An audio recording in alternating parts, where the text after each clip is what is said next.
અને નસવાડીમાં તંત્રની ઘોર બેદરકારીનો ભોગ જનતા બની છે। નસવાડી સામૂહિક આરોગ્ય કેન્દ્રમાં 2 મહિનાથી બ્લડ બેંકને તાળા લાગ્યા। રિન્યુઅલની મંજૂરી ન મળતા 2 મહિનાથી બ્લડ બેંકમાં ખંભાતી તાળા લાગી ચૂક્યા છે।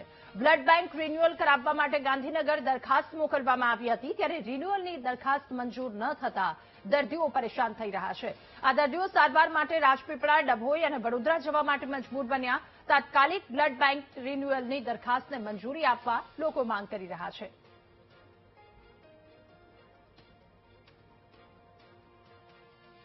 હાલમાં માર્ચ 10 થી બંધ છે। લાયસન્સ પૂરું થઈ ગયું છે, એના કારણે હાલમાં બ્લડ સ્ટોરેજનું કાર્ય બંધ રાખ્યું છે।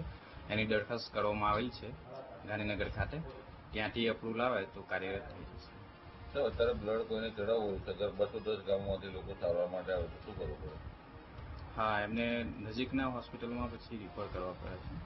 કેટલા કિલોમીટર જવું પડે? એમાં 40 કિલોમીટરના અંદાજે। તો કેટલા મહિનાથી બ્લડ બેંક બંધ?